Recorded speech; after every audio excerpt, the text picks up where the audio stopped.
What's up guys, welcome back. This is anime crossover. You'll be watching What If Naruto Was Almost Killed by Goku Part 8. Now, let's begin. What's up? Frieza's teeth clattered, and he could taste blood in his mouth. However, his extraordinary resilience enabled him to persist in the battle. Capture. He experienced a sudden impact to his neck, resulting in a sharp twist that propelled his body backward due to the force of the movement. Naruto, having just delivered a powerful kick, landed on the ground and surveyed his surroundings with a frown. Nappa, his energy signature has disappeared. This is frustrating. Forming a tight fist, Naruto composed himself, acknowledging that Nappa was now deceased and that Goku's energy signature had been unstable for some time. Meanwhile, another energy signature has been exhibiting significant fluctuations. Naruto was able to discern that it belonged to Gohan. Gohan is nearing his potential. He may achieve it before any of us. Naruto murmured before directing his gaze towards a specific location and took off. Following his recent confrontation with Frieza, he found himself with some time to spare, which he intended to utilize for making necessary repairs. At present, two Namekians are attempting to reach this location. The pair will face significant peril if they proceed, and he will be unable to perform at his optimal level with their interference. Naruto has chosen to issue a warning, believing that his final kick will incapacitate Frieza momentarily. Since Frieza is unable to sense energy, this will provide Naruto with the necessary time to accomplish his objective. Naruto unexpectedly materialized in front of the two Namekians, consisting of a young boy and an older gentleman. The duo was taken aback and recoiled in surprise, but upon recognizing the presence, they expressed their joy with exclamations. Saiyan Monarch, Bao Den and Guri. Naruto signaled for them to stand and, with a serious expression, inquired about their situation. What brings you here? I will not be able to ensure your safety if Frieza decides to target you once more. It is best for you to leave. Den approached Naruto swiftly, clenching his fists in a display of determination. Saiyan Monarch, our team is available to assist you. The individual in question demonstrated a lack of reliability. We made the decision to withhold information regarding your location, as it could have posed a risk to your safety. That clarifies the situation. As he rubbed his eyebrows, Naruto reflected internally, realizing that this was the reason Vegeta had bypassed him and proceeded directly to Cold. Naruto intended to take a break when Vegeta arrived, but that plan was ultimately thwarted. Den, unaware of the ongoing situation, continued speaking, but he was much more rapid now that he recognized the presence of danger nearby. Your Majesty, it appears you are injured. I possess the ability to facilitate your healing. This prompted Naruto to halt. Indeed, Den possessed the ability to heal, which is how Vegeta obtained his Zenkai boost in the original storyline. This is encouraging information. Interlacing his fingers, Naruto took a seat promptly, and the gray in his eyes diminished, prompting him to flinch from the impact he had just experienced. Den demonstrated his intelligence by promptly raising his hands, allowing a warmth to envelop Naruto's body, which significantly contributed to his relaxation. That truly satisfies. I was struggling to maintain my posture prior to this. As Naruto contemplated, he felt his body gradually mending, accompanied by a surge of energy with every fleeting moment. This represented a significant enhancement, the factor that elevated Goku to 3 million in the original Dragon Ball, and if Naruto's sentiments were accurate. This boost will elevate me to 6 million. Recognizing that Naruto allowed Den to proceed with his tasks. After a brief period, his energy stabilized at 6 million. Den completed the healing process for Naruto, who then narrowed his eyes and rose to his feet, his aura igniting with intensity. Frieza is once again in pursuit of my whereabouts. His impatience may lead to catastrophic consequences for the planet if I remain elusive. Please proceed, and I appreciate your assistance. Should you require anything from the Saiyans, do not hesitate to inform me. Whoosh. With his eyes gleaming yellow, Naruto smiled as he experienced a Zenkai boost that not only enhanced his power but also allowed his body to adapt to a tenfold increase in Akari. At this point, he matched the final form of Frieza, who had not transformed into his more muscular state or his 100% full power mode, as he referred to it. We are both at 60 million. What would be the outcome if one utilized Ultra Instinct while the other did not? Akari boosted up to 10 had become a natural ability for Naruto, leading him to wonder if he could incorporate Ultra Instinct in addition to that. After briefly closing his eyes, Naruto reopened them, revealing his silver gaze as he entered the initial stage of Ultra Instinct. I am capable. It feels as though I am not utilizing it at all. Upon activating his barely first stage Ultra Instinct, Naruto's speed surged dramatically, allowing him to reach the furious Frieza in mere seconds. Ah! He greeted him with a punch to the stomach that caused Frieza's eyes to go white, his heart ceased to beat instantly, and his consciousness faded away. However, Frieza's remarkable durability manifested once again, and his consciousness was restored shortly thereafter, though the same could not be said for the condition of his body. Triple A. Frustrating. Reeling backward, his expression transforming into one of utter disbelief, Frieza clutched his abdomen in agony. He intended to inform Naruto of the extent to which he would be defeated, but Frieza found it increasingly difficult to maintain his composure. Bang! Descending from the sky, Frieza impacted the ground, where he continued to sputter and attempted to regain his composure. He was experiencing such significant pain that even his resilience was struggling to maintain his composure. Is there something troubling you, Frieza? Frieza had reached his limit, he was no longer a formidable opponent. Naruto was confident in his ability to confront both Cold and Frieza simultaneously at this point. With a composed demeanor and hands neatly folded, Naruto directed his gaze towards Frieza, but abruptly halted, his head turning in another direction, displaying a look of astonishment. Piccolo, his signature has disappeared. As if on cue, the skies of Namek began to rumble, with clouds gathering and occasional bolts of lightning forming above. The winds were intensifying, approaching the conditions of a typhoon. Both Naruto and Frieza ceased their combat, drawn by the extraordinary spectacle before them. Frieza recognized the significance of the event, while Naruto sensed an entirely different presence at play. This marked the inception of a legend, as an individual approached a pivotal state, nearing the threshold of becoming. An advanced transformation. Gohan, you truly exceeded expectations, you went ahead and accomplished it. Step. Naruto descended onto the ground next to Frieza with a subtle sound. With a composed demeanor, Naruto leaned down to meet Frieza's gaze directly, a subtle smile playing on his lips. Frieza, are you sensing that? Are you familiar with what that is? Snap. Seizing the tail that was directed towards him, Naruto smiled and applied a firm grip on Frieza's tail, causing him to flinch. Undeterred by the assault, Naruto pressed on. That Frieza represents the emergence of a Super Saiyan. Frieza's eyes widened in disbelief, as if questioning, is there another? However, he was injured to such an extent that he was unable to articulate his thoughts at this moment. Naruto remained unfazed by the absence of a reply and proceeded with a smile. No, that is not an accurate assessment, Frieza. I am distinct from him. He possesses the abilities of a Super Saiyan. With a confident smirk, Naruto gestured towards himself. I am the renowned Super Saiyan. It is quite ironic how similar we are, both being the rightful leaders of our respective species. The individual positioned at the pinnacle, it is unfortunate that we had to confront Frieza. I would have welcomed the opportunity to collaborate with you. Naruto's words caused Frieza to grit his teeth and glare at him. Remove the monkey. Suddenly, Frieza elevated his hand and unleashed a powerful energy blast directly towards Naruto's face. In a display of agility, who skillfully maneuvered his body to evade the blast, leaving Frieza visibly astonished. How did you know? Frieza expressed profound fear, as though they had rehearsed this maneuver previously, making it seem like a mere performance for Naruto. This was intended to be a covert maneuver while the monkey was preoccupied with his tail. However, he reacted as though Frieza's intentions were transparent. It provoked Frieza's anger. Boom! After receiving an elbow to the head, Frieza spat blood as his purple armored skull was compromised. Once again, Frieza collapsed into the dirt, his veins visibly protruding. Oblivious to Frieza's growing anger, Naruto stood tall above Frieza and spoke in a gentle tone.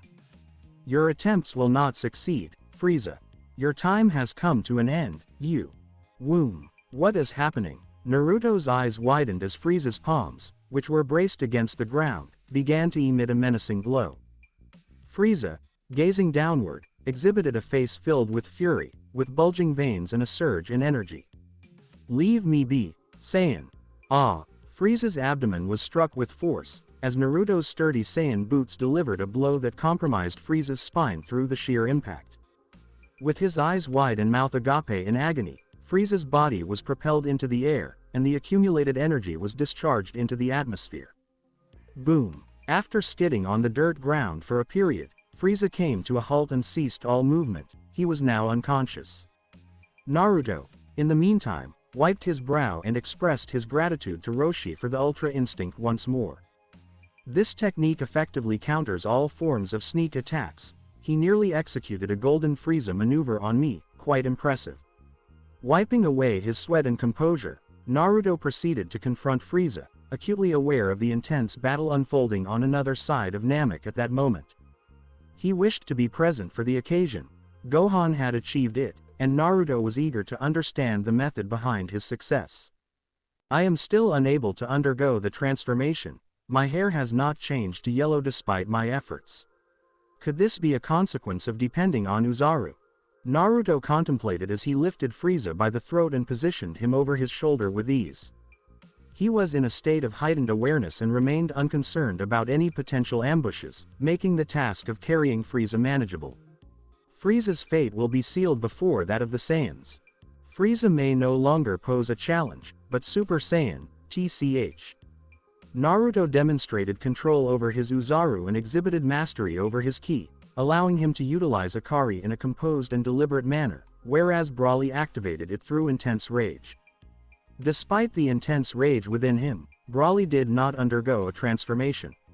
It was only upon the loss of his father that a significant realization occurred within him. Whoosh! As Naruto soared through the skies with Frieza accompanying him, he contemplated the underlying reasons for this situation. It was evident that Broly possessed an ample supply of S cells, having transformed into Super Saiyan immediately following Paragus' demise. Despite all conditions being technically met, he did not undergo transformation, regardless of the intensity of his rage in Akari. The Great Ape and Super Saiyan may indeed represent contrasting concepts, as Gohan experienced difficulty in transforming into a Super Saiyan despite being born with a tail. Goten and Trunks could easily become Super Saiyans, but they lost their tails. Similarly, Universe 6 Saiyans developed without tails, whether Kaba, Caulifla, or Kale, each had enough S cells by default. However, any Saiyan with a tail in Universe 7, whether it was Goku, Vegeta, Broly, or Gohan, had significantly worse circumstances to become Super Saiyan. Naruto began to believe that the longer he relied on Akari, the more difficult it would be for him to shift. But Akari's surge is far greater than that of Super Saiyan. And I was born with a tail, so getting rid of it now will simply make things more difficult for me. Tail or no tail, as long as a Saiyan had one at birth, they'd have to work harder to become Super Saiyan. Therefore Naruto thought he'd better focus on Akari until he figured out how to become Super Saiyan. Boom! Narrowing his eyes, Naruto accelerated. The battle was near, and he could feel a flaming aura erupt with each hit. Gohan was going insane, and Naruto could see it now, the yellow aura encircling him and the tremendous strength he was producing. This was an incredible metamorphosis, and Gohan was the first to access it after all these years. If Broly hadn't existed, he could have been the Saiyan with the most potential. Even that may be debatable after the Gohan beast. You damn monkey. Boom. Cold panted and continued to fire ki blasts at Gohan, who swatted them away like flies. Cold was sweating. How could this child get so strong? Is he also Super Saiyan? Gah! When Gohan vanished from his eyesight and was kicked in the chest, Cold eyes burst humorously. His bones cracked and his internal organs rattled inside his body. Cold was terrified. He may actually die here. Ah! Wait, please wait. Backing backward in the air, Cold waved his hands, pleading Gohan to stop and considering buying some time. But, to his amazement, Gohan paused and hesitated. Which Cold detected with his years of knowledge and capitalized on right away. This youngster was an idiot. Wait, Saiyan, please forgive me. I didn't plan to murder the Namekian, it was an accident. Vegeta, who was nearly dead, was so outraged by Gohan's hesitation that he lifted himself off the ground out of sheer rage. After spitting up the blood that had clogged his windpipe, he began to breathe heavily and warned. "Idiot, kill him. Don't wait. He would do everything to ruin you if you let go of him now." Huff huff. "Kakarot, tell your son to finish him off." Vegeta went to Goku and begged him to make his son see sense, but as he watched Goku hesitate, Vegeta nearly died of rage. Vegeta snarled as he looked at Goku, who was now recovered and well beyond 50k, wondering if he should let Cold go. "You are total buffoons. Kill him." Vegeta smacked the ground in fury. Retribution was so close, but these two morons were letting it slip right out of their hands.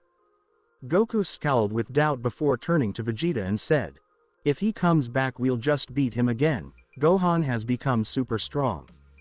Vegeta, with more blood blocking his throat, berated his father's son harshly. "He does not need to defeat you to win. Not everyone is good. Kakarot, Cold will destroy your planet when you aren't present. Cough. Heal. He'll kill your loved ones before your eyes. Huff, you wouldn't be able to do a thing." Vegeta was shaking as he remembered the devastation of Planet Vegeta. He felt like breaking down from the wounds his pride had sustained over the years. What wouldn't he do to murder those two, and this youngster simply let him go? Kakarot, too. All the time, Cold stayed silent and maintained an imploring expression, as if he was repenting, causing Gohan to stumble. Cold noticed this and shook, speaking gently as he approached Gohan. Thank you, Gohan. I'll always remember." Snap. Gohan's eyes became white as he experienced a severe ache in his neck. Boom. And he tumbled to the ground, knocked out of his Super Saiyan form. "Gohan!" Goku yelled and dashed towards Gohan, catching him and rolling away from the death ray that would have killed him if it struck. Cold grinned, glancing down at the ground. His death beam had missed, but he had done it. Hoo hoo hoo. Cold began laughing loudly after first laughing modestly in an excited tone. Ha ha ha ha. He did it. He vanquished the Saiyan. Now all he needs to do is slay these miserable worms and use Frieza to defeat the Saiyan King. Ignoring the frowning Goku, whose hair had been flapping upwards for a while, Cold turned toward Vegeta. "Oh Vegeta, you said so many hurtful things about me." Cold yelled furiously as he rushed towards Vegeta with a savage smirk. "Die for your sins, monkey." Goku's eyes widened as Cold ran too swiftly for him to follow up while carrying Gohan. He couldn't stop him in time, even if he wanted to. Goku's blood ran cold as he watched Cold make a flip in the air and dash in another way. "Krillin, get out of the way." Goku lifted his hand involuntarily, roared with all his power, and Cold smiled successfully. Cold was a cunning guy. He knew the former prince was out of the picture, but the surviving Saiyan was dangerous. He was not only the Saiyan King's brother, but also the boy's father, so Cold did what he does best: exploit the enemy's weakness and crush them with a single, fast strike. The monkey always blocked any stray ki blasts heading your way. "Let's see you deflect this, monkey." Cold raised his foot and launched a fast kick. What was his designation? Krillin's head. "Cold, do not do it, stop." Goku cried out in sorrow and wrath, but even with Kaioken, he couldn't take Cold, who was already prepared to murder. He could only watch in fury as Cold's foot approached Krillin's head. Goku cried urgently, but Cold's foot had already reached Krillin's skull. Boom. Asterisk. A bloodied body flew, but Goku's expression was no longer filled with wrath. Instead, he watched with wide-open eyes. Brother. Because the body that flew into the air, splattered with blood, was not Krillin's. Boom. Naruto kicked Cold in the head, and he is now resting in a newly made crater. Landing alongside the comatose Krillin, who had no idea he had just avoided certain death, Naruto looked to Goku and nodded. "Kakarot, how is Gohan?" I felt his aura flare up. Goku picked himself and Gohan up and soared towards Naruto and Krillin. While Goku was soaring, Naruto pursed his lips as he noticed the Namekians and Piccolo were both dead. Piccolo's body was pierced several times, and it appeared like Cold took his time with him, but the rest of the Namekians also had their fair share. Piccolo's burn wounds were cauterized before he could regenerate, but the massive gaping wound on his forehead must have been the last blow. So that's why Gohan transformed. Naruto, shaking his head at the Namekians' misfortune, turned to Vegeta and raised his hand. Vegeta coughed once and telekinetically moved towards Naruto. Goku, holding Gohan, and the floating Vegeta arrived to Naruto one after the other. Goku placed Gohan next to Krillin, while Naruto held Vegeta next to Gohan. Gohan's become super strong, but Cold lied and sneak attacked him. Naruto told Goku with a grimace, nodded, and then addressed the prostrate Vegeta. Vegeta, you powered up quite a bit since the last time I saw you. Naruto, looking in another direction. Naruto did not wait for Vegeta's response before raising his hands again. Nappa's huge bulk soared telekinetically at them. Thump. Naruto gazed at him with grief as he deposited Nappa's lifeless corpse in front of him. Nappa was the first person to follow him, and he was unable to save him. Bending down, Naruto placed his palm over Nappa's wide-open eyes and gently closed them. The last thing he wanted to see was Nappa's stunned expression fixed forever. Nappa was finally laying comfortably, but Naruto felt various feelings. Nappa had left, yet he stayed. Did Cold do this? Asked Naruto in a low voice, to which Goku nodded. No one here was in the mood to make small chat, so everyone let Naruto grieve for Nappa. Vegeta was itching to question why Frieza was still on Naruto's shoulder and breathing, but he didn't say anything. Naruto wasn't Kakarot, and he knew who should and shouldn't be spared. Vegeta wasn't concerned about Naruto taking the lead since he might not like it, but when Naruto stopped disguising himself, he realized the man was a competent monarch. Let's end this. Kakarot, wake your son up. Vegeta, pick yourself up and act like the elite you are. It's time we finish off the father and son. Naruto grabbed Frieza's unconscious body and hurled him like a ball. Frieza flew through the skies and fell just alongside Cold, who was struggling to push himself up off the ground. Boom! Cold flinched when Frieza landed in the hole, expecting an assault, but his veins exploded when he saw it was his son. Damn! You! Cold clenched his teeth, and Frieza began coughing. The fall had jarred him back to consciousness, and he was struggling to get his bearings. Naruto! Was the first thing Frieza shouted as he lifted himself up, hissing through clenched teeth, his eyes bloodshot from the fury and humiliation he was experiencing. Son! Although Cold did not say anything, the tone of his voice indicated that he was urging Frieza to temper his fury and instructing him to fight jointly. This was something they used to do when Frieza was younger. It had been almost a century since he had to follow Cold to attack someone, and it reminded him of his lesser days, which irritated him. Nothing about this circumstance pleased Frieza.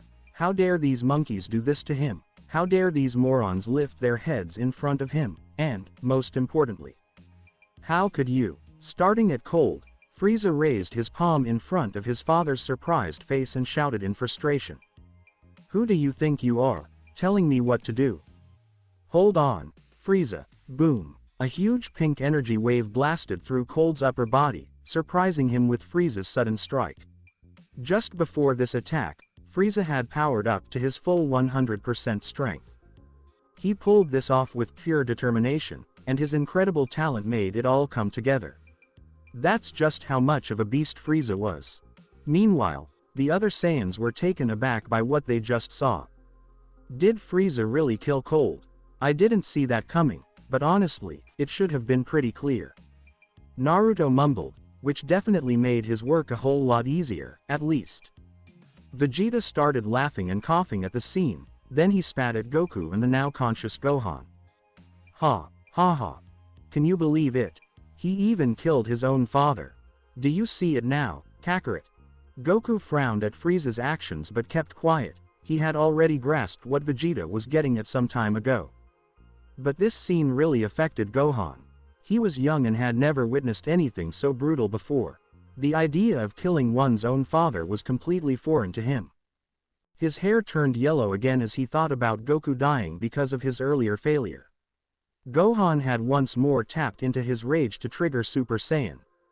So now, because of what he did, Frieza has to take on both Naruto and Super Gohan at the same time. But Frieza didn't really see it that way.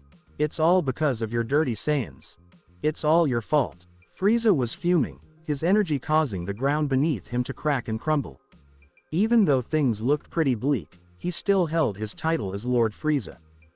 He was the Emperor of the universe, and while the Saiyans might be rattled by his cruel actions, it actually brought him a sense of relief. So, the odds were stacked against him. Forget about it. He was the one who set the rules, Lord Frieza. So, he just came up with a new rule. Every Saiyan has to go. Frieza's actions were pretty intense, but that's just how he operated. After taking care of cold, he managed to cool off a bit and was now focused on Naruto. Frieza's organs could be torn and his bones could be shattered, but neither he nor his species ever knew how to give up. As Frieza picked himself up off the ground, he began to float in his muscular form, those strong muscles holding his broken bones together. Frieza shot a resentful glare at Naruto and Gohan. All this talk about Super Saiyan this and Super Saiyan that, I'm just so over it with you Saiyans. Frieza was boiling with rage, feeling the pain and frustration as he watched those monkeys bouncing around in front of him. This planet, these monkeys, the Dragon Balls, everything can just go to hell. He could end up doing something extreme again. He thought about Naruto and how he had already stopped Frieza from destroying Namek once before. He figured he could do it again. Frieza was still around just so he could meet his end before the Saiyans. Naruto could take him out anytime, and Gohan could do it too. So, it turns out Frieza wasn't really that much of a threat to Naruto after all. Now, the big question is, who's going to be the one to take Frieza down? Naruto was fine with it, but just as he was about to throw out an idea, Gohan jumped in and took charge. Uncle Naruto, I really want to take him down. Gohan was feeling pretty shaken and wasn't exactly in the best mood. He still hadn't mastered Super Saiyan, so anger was really taking over his thoughts. Even though Gohan would never actually hurt anyone, whether it's Cell or Frieza, he could definitely take them down until they can't fight anymore. So, after that, Naruto will handle Frieza based on how things go, and you know, he even waved his hand at Gohan. Alright, go ahead and give it a shot. I'm curious to see how a Super Saiyan takes on a fight. Thanks, Uncle Naruto. Whoosh. Hurrying over to Frieza, Gohan threw a punch, and Frieza quickly responded with a counter. A really mad buff guy Frieza was up against a glowing golden Gohan, and it looks like Frieza was still in for some serious golden PTSD. Wow, that was loud. Boom. Wow, that was loud. There was this intense battle going on, right? Super Gohan was just a bit stronger than Frieza at his full power, but you know Frieza is a genius, so it made the fight pretty even. It could go either way based on how Gohan dealt with things, but Goku really believed in him. Vegeta was sitting up now, panting as he watched the battle, his teeth clenched tight. Naruto, what did you mean by Super Saiyan earlier? Wait, how can Kakarot's son be a Super Saiyan too? Wow, og. Vegeta spat out blood from the kick Naruto just landed on his chest. Wiping his mouth, he glared up at Naruto, who met his gaze with a cold stare. It's not. Naruto. That's king for you, Vegeta. Seriously, don't make me say it again. If you've got an issue with my status, come at me and try to take it back. But hey, before you do that, maybe make sure you really know what you're trying to take back. Vegeta clenched his teeth in anger as he glared at Naruto. Surprisingly, he held back from talking back this time. It wasn't that he had changed his ways, it was just that Naruto's words had struck a chord with him. If he couldn't even keep up with the simplest Saiyan tradition, what kind of royalty was he really aiming to be? He's going to reclaim his birthright from Naruto, and he's doing it the Saiyan way. It's all about pride for him. Seeing Vegeta stay quiet, Naruto gave a little nod to himself, thinking that it was good the prince had figured out where he stood. Alright, now that I've laid everything out, let's chat about that boy. He's definitely a Super Saiyan. Heading into Akari, Naruto's eyes turned yellow as he pointed towards them. Naruto was explaining things to Goku and Vegeta. I think that could be Super Saiyan since it's the same color as my eyes, after all. After seeing the boy transform, I've come to some new conclusions. I really believe that any Saiyan can become a Super Saiyan. Vegeta nearly gasped but managed to keep it together, while Naruto carried on, letting that moment settle in and highlighting his current transformation. What you see here is a different kind of power.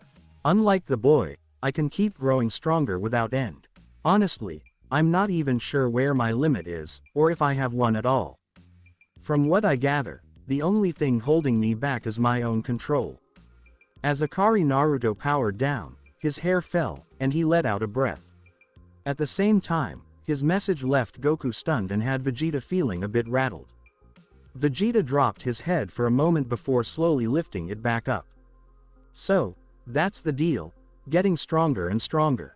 It's the big difference between a legendary Super Saiyan and a regular Saiyan.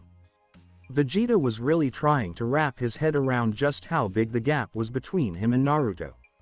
Even if Naruto was right and managed to achieve Super Saiyan like that kid did, he still wouldn't stand a chance against Naruto. That yellow-eyed version of him had no limits we knew of. After taking a serious blow to his ego, Vegeta was at a loss for what to do next. Wait, does that mean I can do what Gohan did? Wow, that's really cool. Goku had a completely different mindset compared to the defeated Vegeta. His outlook on the situation was so different that it brought a smile to Naruto's face. That's why Goku was able to go from a lowly single-digit power level to an impressive 3 million. He just had this unique perspective that really inspired confidence in everyone around him. It really did boost his confidence. You could see it in Vegeta's eyes. They were shaking, but it looked like he was starting to find his way again. His once collapsed body found new support and straightened right back up. Naruto considered everything and gave Goku a smile. You can do it, Kakarot. I believe we all can. I'm really curious about how Gohan managed it. It would be awesome if he could transform whenever he wants. Goku gave a nod, a proud smile spreading across his face. So, Gohan was struggling a bit with going Super Saiyan by himself, but I'm sure he'll figure it out. It was clear to everyone how much he believed in his son's abilities, and Naruto was on the same page. Gohan had really matured and was much more level-headed than he used to be. He was definitely going to figure it out. So, when he does, Naruto will just tag along and figure out how to trigger Super Saiyan for himself. But for the time being, boom, there was a fight to catch, one that really mattered to every Saiyan out there. It was a whole day that just passed by so peacefully. The skies over Namek had turned dark, but now they were shining bright again. Boom. So, Gohan was still going at it with Frieza and Naruto. He had given up on keeping up with the fight. In fact, he just woke up not too long ago. He let out a big yawn and stretched his body awake. Naruto wiped away a tear from the corner of his eye and gazed up at the sky. Boom. Twitching his lips, he casually turned to Goku, who was sitting next to him, munching on whatever Bulma had handed them the night before. Naruto tossed a small rock at Goku's leg to grab his attention, then pointed up at the sky. What on earth is going on with Kakarot? How is he talking for so long? Naruto, Gohan said with a bit of exhaustion. He had a hard time delivering fatal blows to his enemies, and Frieza was the kind of guy who just wouldn't back down unless he was taken out for good. You know, Frieza really was the toughest opponent for Gohan. It's just not a fight he could wrap up quickly, that's for sure. Goku seemed to get it too and let out a little embarrassed laugh. Gohan, wrap up the battle fast, okay. Goku shouted up at the sky, and Gohan froze in midair, looking a bit anxious as he exclaimed. Okay, got it. Gohan was feeling pretty flustered at the moment. He had done a ton of damage to Frieza, but the guy just won't give up. Frieza didn't let Gohan have a moment to think and charged at him with all his might. He tried to destroy the planet more than once and thought about giving up, but Naruto always managed to stop him just in time. Frieza definitely wasn't the type to back down, so he decided he would take out as many as possible before really going for it against Naruto. But before he could get to that, there was just one more thing to take care of. Why don't you just go away? This annoying kid just wouldn't quit. This Super Saiyan was really putting up a fight. No one was coming out on top, and Frieza really despised this fight. Come on, Frieza, just give it up. I really don't want to go down that road. Gohan said. Ah, Frieza shouted, clearly furious. It felt like he was stuck in his own version of personal hell. A monkey he just can't beat, with the whole gang watching him dance around like a clown, and to top it off, he's being shown compassion. It made him feel like he was going to throw up. I'm really upset right now. You crazy Saiyan. With his aura lighting up, Frieza charged at Gohan and landed a punch right on his cheek, but Gohan quickly retaliated with a hit to Frieza's chest. And so the fight went on, with Naruto hitting his forehead in disbelief. Looks like they're back to square one. No way, Naruto exclaimed, clearly in disbelief. Vegeta, who had been silent until now, let out a snort. If he had the chance, he would have taken care of Frieza himself. Even though Frieza was getting beaten by a Saiyan, Vegeta found it pretty exhilarating, so he decided to stick around and watch. The bald guy had already gone back in that spaceship of theirs, but he stuck around here. Naruto shook his head at their reactions. Sure, Vegeta and Goku might be up for some fun with Gohan, but Naruto was done with it. An entire day and night should have been more than enough for this fight. Bro, I'm going to give Gohan 2 more hours at most. This battle has gone on long enough. I'm all set, Naruto declared as he got up. He had rested well and now had a job to tackle. Hopefully, Gohan would wrap up his task before Naruto finished his. Goku wasn't convinced about the idea, but he gave a gentle nod anyway. Alright, I'll be back in a bit. Once Naruto had his plan all set, he waved goodbye to the duo and took off in another direction. Naruto effortlessly slipped out of the battlefield, dodging a deadly beam shot at him by Frieza. As he flew away, he couldn't help but think about what to do next. The Namekians that are still around have started a new life in Guru's village. Fingers crossed they can figure something out with the Dragon Balls. Since Piccolo and Guru are both gone, the 2 sets of Dragon Balls are now inactive, and no one can be brought back to life. If nothing was done, then the whole Z Fighter crew and the Namekians would be gone for good. In the Tournament of Power, it seemed like Universe 7 was bound to face destruction sooner or later, especially since they didn't have anyone strong enough to fight other than the Z Fighters. Frieza's rule has taken down way too many powerful species and erased countless advanced civilizations. Naruto thought that was why this universe was so underwhelming. In fact, the old Naruto had taken out a bunch of species with a lot of potential, all because he was following orders from the Frieza force. That's some harsh stuff. I'm curious about where Nappa is. Naruto mumbled. He's here at the check-in station. A voice suddenly replied, making Naruto nearly stumble to the ground. He suddenly stopped in midair, glancing around with a light sheen of sweat on his forehead. Is that you, Launch? He asked Naruto cautiously, glancing around the empty space as if he were chatting with a ghost. It's me. I'm chatting with you from the other world. I figured you'd be interested in how everyone is doing. Launch heard her voice echoing in his mind. Naruto twitched his lips but took a moment to calm down. He recalled that King Kai had a similar ability to connect telepathically with anyone, no matter where they were.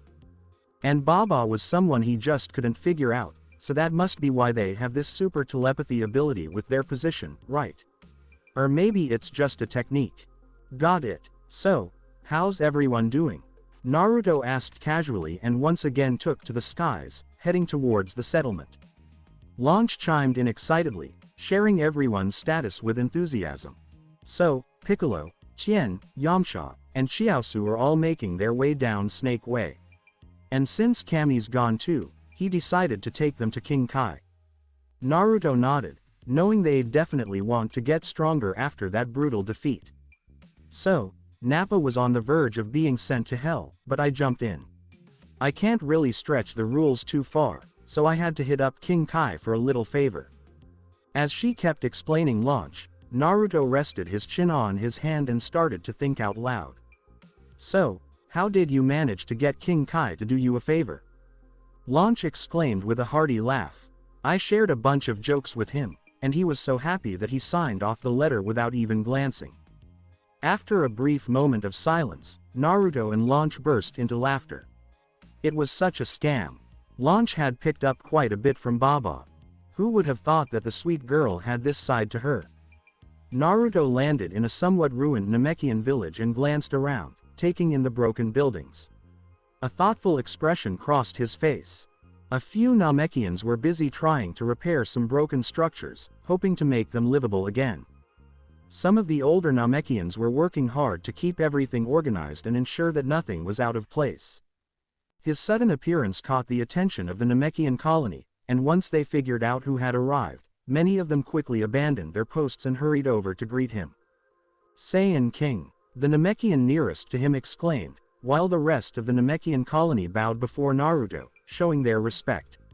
He was their savior and their hope for survival. And Naruto didn't let them down. Flicking back his decorative fur that served as his royal robe, he strolled up to the group with confidence, looking like he had a plan in mind. "Sorry to jump in, I hope I'm not interrupting anything." Naruto spoke with a polite but commanding presence. Even with Frieza still being a threat, Naruto didn't feel the need to hurry the Namekians. They were a peaceful group, and he really needed their help. This wasn't just a transaction, it was more like a favor for a favor, and he wanted to keep it that way. Now that he was the Saiyan King, he needed to keep up those political relationships and make sure the Saiyan image looked good. So, his very first goal was the Namekians. "Not at all, King Naruto." Murray responded in a similarly polite way. It looks like he managed to survive the massacre once more and has stepped into the leader role again. Naruto was fine with it. Chatting with someone familiar is always nice. Better to hang out with Murray than deal with a jerk like Nail. Naruto nodded his head casually, folding his arms as his yellow glowing eyes and large build loomed over the Namekians. "Got it. I get that you guys have just managed to get back on your feet, but we can't ignore the fact that Frieza is still a threat hanging over the planet." Naruto started explaining the situation on their planet, and the Namekians listened intently. They had this amazing magic that allowed them to hear the words of their planet, so they understood that the planet still felt threatened. Once Naruto gave a quick rundown of what was going on with their planet, it was time to dive into his plan to make things right. "So, that's pretty much it. There have been way too many massacres on this planet, and honestly, most of them could have been prevented. A lot of my loyal friends have fallen in this battle, including the nameless Namekian." Gasps echoed around the village as people realized this was the group that had talked to the nameless Namekian, the one now known as Piccolo. His sacrifice made it possible for them to live, so his death really affected them deeply. He was a really good friend. Naruto shut his eyes for a moment. This was how the Namekians honored their fallen friends. After a little while, Naruto finally opened his eyes and shared his struggles with the Namekians. Elder Murray, Piccolo, and his counterpart Kami were the ones who created Earth's Dragon Balls, and when they passed away, the Dragon Balls went with them. Do you think one of you could reactivate your Dragon Balls? It's really heartbreaking to think about those who didn't deserve to go but sacrificed themselves for others. I just wish there was a way to give them another shot at life. So, Naruto was saying this for a reason. He just didn't have the same charm as Goku and couldn't really guarantee that the Namekians would lend a hand. So he just went his own way and made the best of what he had. The way Naruto told the story was a bit of a trap. It made it seem like the Z-Fighters' sacrifice was all about saving the planet and nothing more. Sure, they did step up for the Namekians, but honestly, it wasn't their main focus. Still, the Namekians really couldn't say no to Naruto, even with that in mind. They just couldn't say no to this request, both because of their political stance and their kind-hearted nature. Murray, acting as the unofficial leader, had a thoughtful expression, while the other Namekians chatted quietly among themselves. Naruto waited patiently for Murray to finish his thoughts. In the meantime, he noticed Vegeta's ki flaring up. Looks like he must be going after Frieza himself, Naruto thought. Saiyan King. Murray snapped Naruto out of his thoughts, then bowed and spoke with determination. I can reactivate the Namekian Dragon Balls again. Whispers floated around the Namekian group. They had just gone through a disaster because of the Dragon Balls, and not many were eager to bring them back into play. Murray was aware of that as well, so he bowed again and made a request. If it's all right with you, Saiyan King, we'd love to activate them once you've secured your victory. With a smile, Naruto nodded to Murray and agreed immediately. No worries, Frieza, I really want to steer clear of getting access to the Dragon Balls too. As the Saiyan King, I promise you this. I will protect this planet from Frieza today, and from now on, the Namekians will be our forever allies. Naruto pulled out a handheld device created by Bulma for long-distance space communication and passed it to Murray.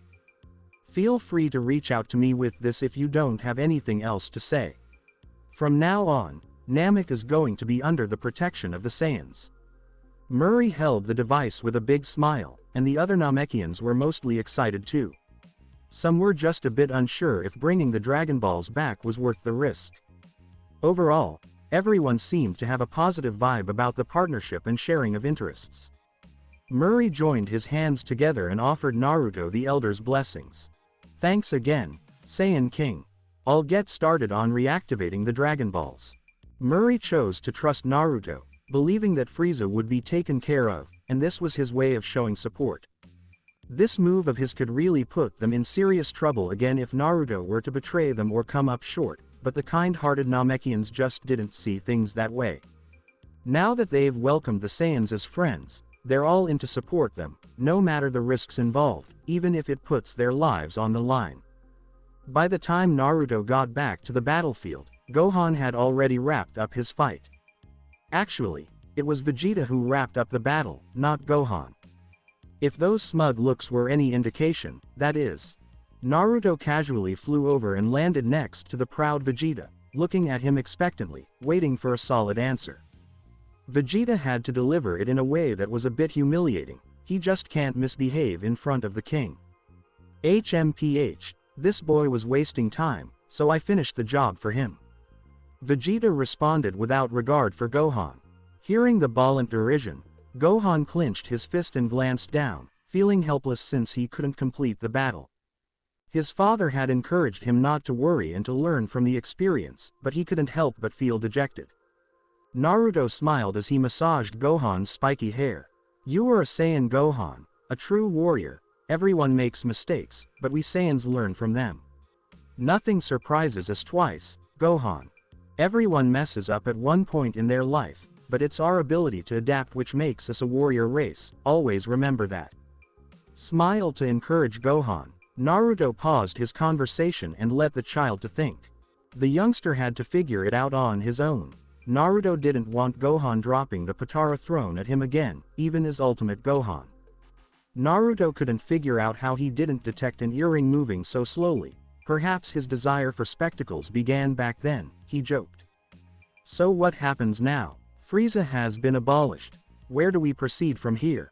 With his hands folded, Vegeta inquired about Naruto's thoughts on this, which was a positive development in Naruto's story. As long as Vegeta stays in line for a while, he'll do it again and again. Sure, there will always be Majin Vegeta instances, but Vegeta will eventually grow out of that attitude. It's just a question of practice. Naruto's status as king will soon become second nature. I have spoken with the Namekians. They'll revive everyone after the Dragon Balls reactivate. Naruto explained after reflecting for a time. We don't need to stay here anymore. We can go home. They'll come back on their own. It was the Namekians' responsibility to revive them, and the squad may simply return aboard one of the Frieza Force's spaceships.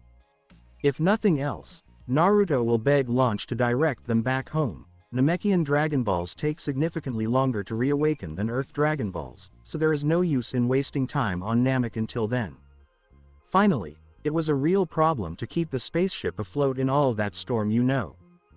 Bulma exclaimed, not aloud, but in everyone's brain. Bulma, Goku and Gohan glanced about in uncertainty, while Vegeta was just enraged. We are up here, Goku. Krillin said it again in everyone's heads, but no matter how perplexed the Saiyans were or how enraged Vegeta was at being talked to in this manner, Naruto was not startled.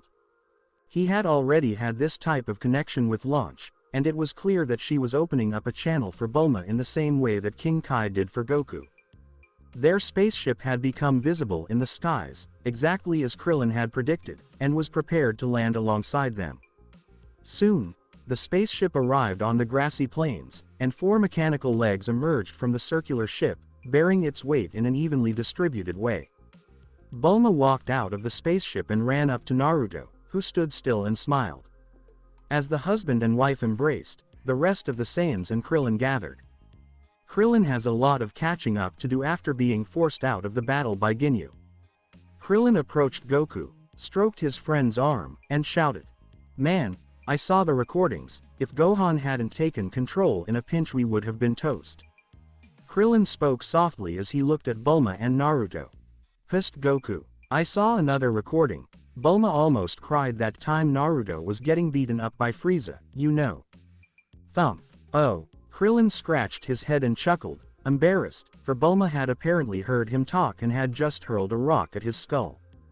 After scowling at Krillin, Bulma and Naruto agreed to switch places, but Naruto had one more task to complete before leaving. "Guys, a little change of plans. We will leave tomorrow. Bulma hasn't been around Namek yet and she wants to do that now. You guys can wait for us or do something else." Naruto expected Vegeta to speak out in response to the change in plans, but it was Goku instead. Any powerful warriors here? I lost severely previously, and I definitely need to step up my training." Goku seemed somewhat sorry that he had lost, but he was still eager to catch up with Gohan and Naruto. But this irritated Vegeta. Goku was stronger than him, but he thought he was too weak, which was a sensation Vegeta disliked, so he struck out in his own unique way. "You clown, if there were any strong Namekians they would have stopped Frieza themselves." Goku stroked his chin and contemplated what he should do next, unconcerned with the insults directed at him. So Naruto deliberated for a bit before proposing the best answer available at the time. "Vegeta's right, there aren't any strong fighters remaining on Namek. There was a man named Nail but he was killed by Zarbon a while back. Say Kakarot, if you want to get stronger I know of a planet you can go to. It's called Yodrat and it's supposed to be filled with masters of ki and magic." Goku, delighted by the thought, immediately agreed to the proposal. "That's fantastic. Okay, I'll be going then. You coming, son?"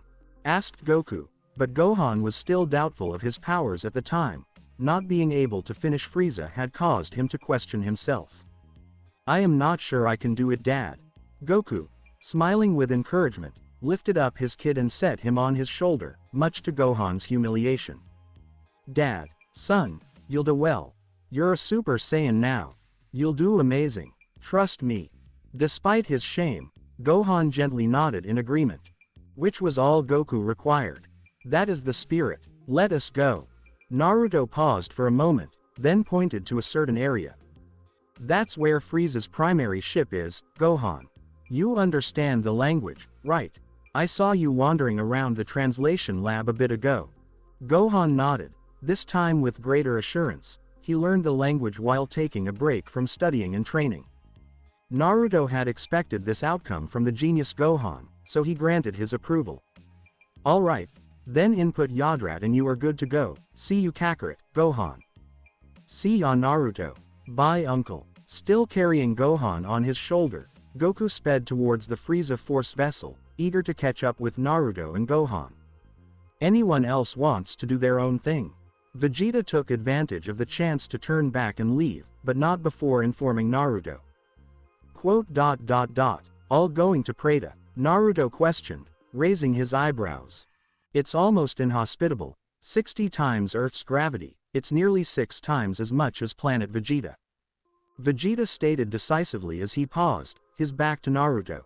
"I know, and when I am back, I'll take back what's mine. Super Saiyan, my birthright and my honor, I'll have them all back." After his brief statement, Vegeta flew away as well. He would have followed Naruto, but Goku's unexpected training had severely harmed his pride. Even that low-class trash had outperformed him, and he still didn't believe it was enough. Vegeta would not accept this degree of humiliation. This was Vegeta's thinking right now, and he was going to carry it out. He would either become Super Saiyan or die trying. Krillin scratched his head as Vegeta flew away. "Guess I'll train some more then. The gravity room's all mine now. Hey man, can I use your holograms as well?" Nodding softly, Naruto readily agreed to the proposal, and Krillin could do little harm to Android T even if he activated the holograms, fighting mode. "Sure thing, I'll be off too then." After seeing Naruto fly away, Krillin complained. All alone. Sigh. So, let's see how customizable the holograms are. Krillin came in with a carefree smile. He wasn't going to get any training done in a day, so he may as well mess about with the holograms. Naruto, Bulma, and Krillin have returned to Earth following their voyage to Namek. It had been a time since their return, and the rejuvenated Z fighters had also returned. Nappa was presently lounging on the grounds of Capsule Corporation with his king. But Naruto's concentration was not on Nappa. He was sitting in a daze, considering his current circumstance, while Nappa looked at him with concern. King, we should tell the queen. Nappa nearly begged, prompting Naruto to glance up with an apathetic expression. Nappa pursed his lips after flinching slightly under Naruto's gaze, but continued to advise regardless, as it was an urgent matter. King, maybe the queen can help, it might not be fatal. Naruto groaned, closing his eyes in hopelessness. He's not sure whether going to Bulma will help right now, it could be too late. Naruto placed his palm on his chest and felt his heartbeat. It was a slow, strong beat, but it was also the source of all his problems. Naruto suddenly flinched, grasped his chest, and sank onto his seat with a painful expression. King, Nappa dashed to Naruto and held him up in terror. It had begun again. Naruto had been experiencing phantom pains in his chest for over a week, but they didn't pay much attention at first because certain uncomfortable aspects were usual when training. However, as an outsider, Nappa could see his king's condition deteriorating by the day. Naruto was unable to continue speaking due to the mounting agony. He yelled reflexively. He had only realized last night that his chest aches were not a result of training. They were something else, something extremely strange. Have I developed Goku's heart disease or something? But still, how could that be? Was it in Namek's water? Was that the calamity that earlier impacted Namek? Sadly, this is not perfect. Overcome with excruciating agony, Naruto gripped his chest and fell from the chair, fighting to keep clear of mind. He could only remember the sound of screaming and the feeling of being moved to an alien site. His cloudy thoughts only started to clear after what he thought to be a few hours. Your Majesty. The Queen has come to life. Naruto, who identified Nappa's voice, hesitantly opened his eyes to find a green tint surrounding him, not from faulty eyesight but rather from his location inside a healing pod. Naruto let his body relax using buoyancy to keep his posture, as the last thing he wanted was to have a premature heart attack. Naruto, how are you doing? Bulma's muted voice asked, and Naruto saw her before the pod, looking at him with clear worry. He was in great pain and maybe about to have a major health issue in the next days, so he believed it was crucial to be truthful with her. His trip was nearing its end faster than he had expected.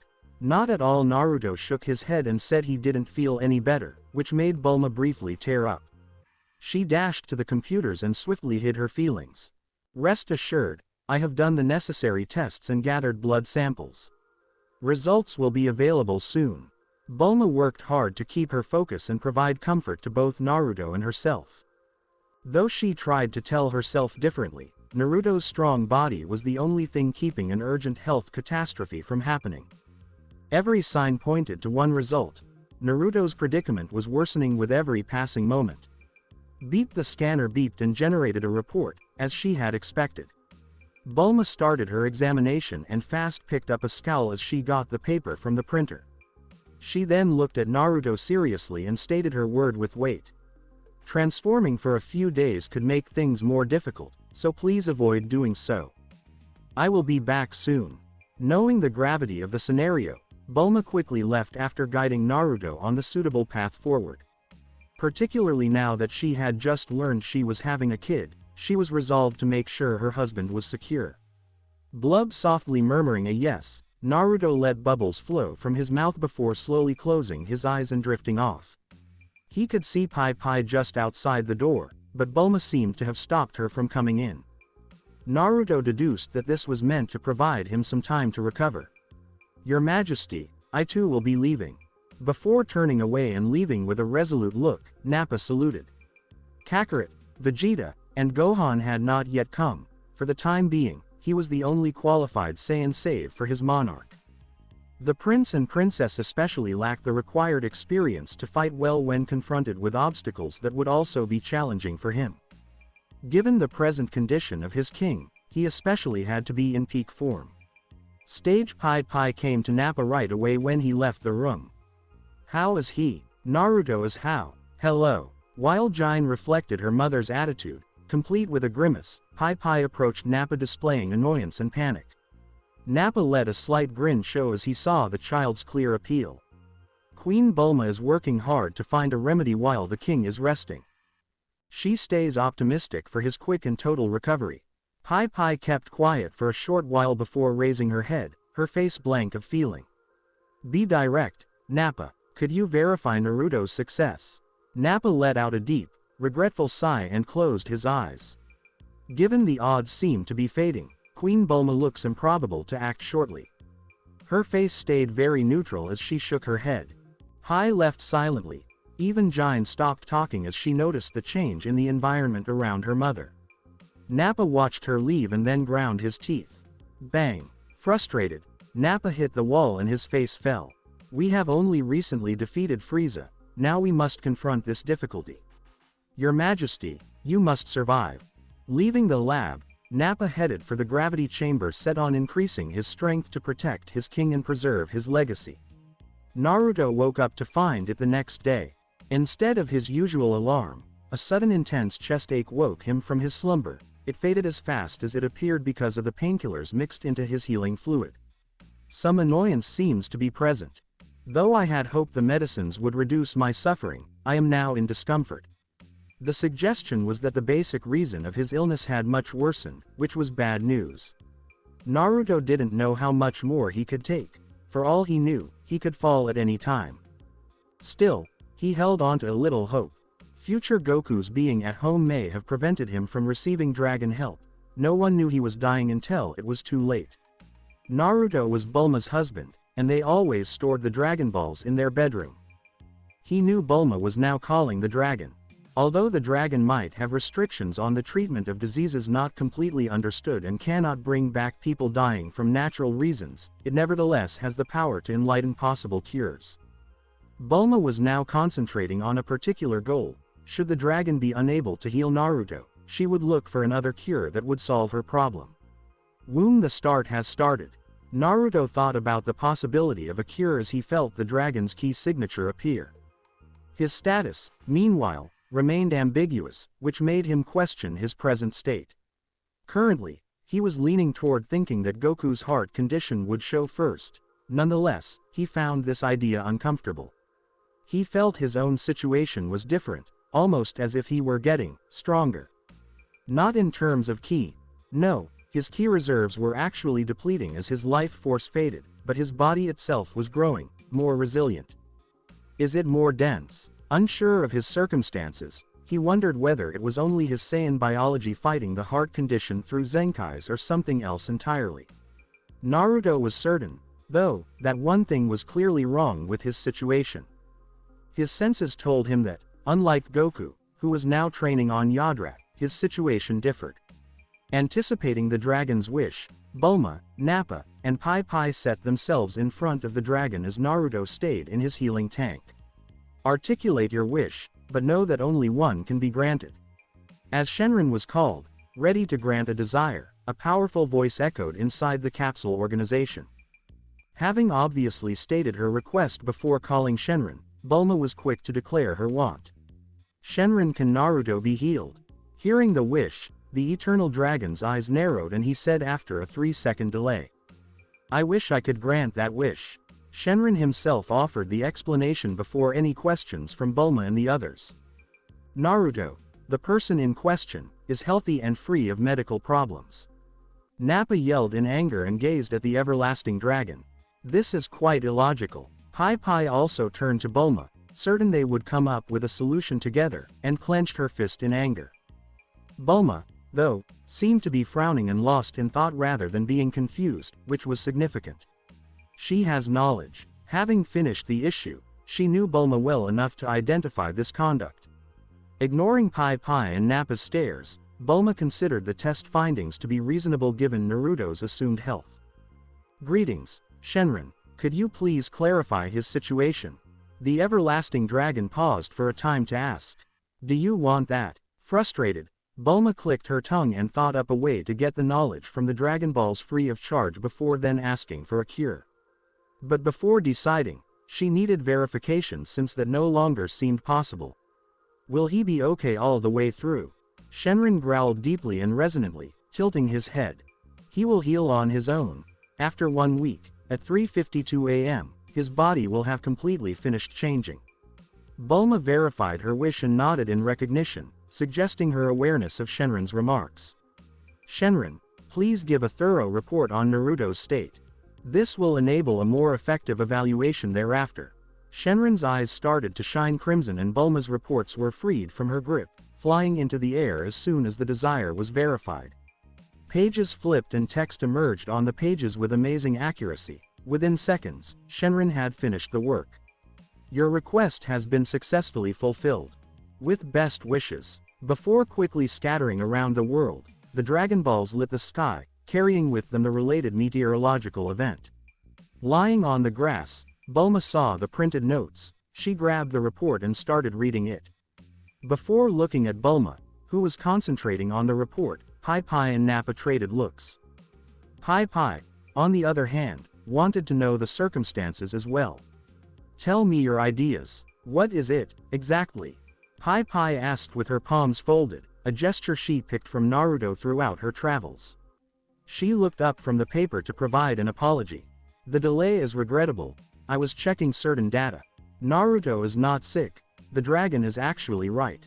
Nappa seemed confused by his queen's comments. The king, though, is in pain.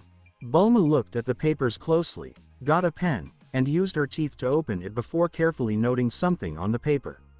His body's alterations are the cause. She asked Nappa without looking up from the papers. Did his suffering start when he tried to become a great ape? Thinking back on the happenings from a week ago, Nappa seemed briefly confused before softly patting his bald head. Certainly, the monarch meant to change, but he had chest pain that made him stop the procedure. The first event is a notable rise in the intensity of a Saiyan's heartbeat as he changes into a great ape. The Saiyan's strong and unceasing heartbeat drives their body to start the metamorphosis. That was about all the progress Naruto made before he died. Could the king's heart be problematic? Bulma shook her head at Nappa's words, looking serious as she explained. Nah, everything's fine. It's just that Naruto really pushed himself during the trip back from Namek. He was almost at his limit back then. He's pretty much as strong as he can get in base, as you all call it, but you guys can still get stronger with transformations. Bulma whispered the last part softly, not fully aware of it at the moment, but thanks to her scientific mind, she had come to a conclusion that had taken Goku years to figure out. So, Goku, even after everything in Z, still couldn't take down Namek Arc Frieza in his base form, at least that's what Beerus says. Unless he taps into God Ki or uses Akari, it seems like the Saiyan's base form has hit its limit there. Nappa and Pai Pai listened as Bulma kept explaining things, making it a lot simpler for them to understand. So if Naruto turned into a Super Saiyan like Gohan, it wouldn't really be an issue. But now that he's hit a limit in his base form and tried to go Uzaru, we've got a bit of a problem on our hands. So, Uzaru is actually your base form. It's not like Super Saiyan, which amps up your energy. It's more about your real body getting bigger and stronger. Bulma pointed at Nappa's tail and said something to him. Nappa asked, sounding a bit confused. So, what's the issue? So, the king has pushed past his limits, huh? Does that mean he's even stronger now? Twitching her lips, Bulma rolled her eyes at the silly martial arts guys. It's not as straightforward as that. He's hit a mitochondrial limit. That's the proper limit for a regular Saiyan, you know. Just a genetic thing. You can't just get through that with regular training. You need to change the energy itself or compress it somehow, but that's not really the main issue. She shook her head once more. Bulma folded the sheet and started making her way to Naruto's room. So, since Naruto has really pushed his limits without altering the energy density, his body's Zenkai property has begun to react. He's, for lack of a better term, evolving. His body is pushing itself beyond what you'd call a normal Saiyan. He's mutating right now. Nappa and Pai Pai trailed behind, looking a bit puzzled, but Bulma didn't go into detail. She promised to explain everything once Naruto is back on his feet and she can run a few more tests. Working on Dr. Gero's android really gave her a ton of experience with energy and ki, and now that knowledge was helping her figure out what was going on with Naruto. Once his body finishes adjusting, he'll definitely stand out from regular Saiyans, becoming a real powerhouse of his kind. Stay tuned for more. Thank you for taking the time to listen to this video. I'm thrilled you watched the video. If you enjoyed it, be sure to like and subscribe for even more exciting content coming your way soon.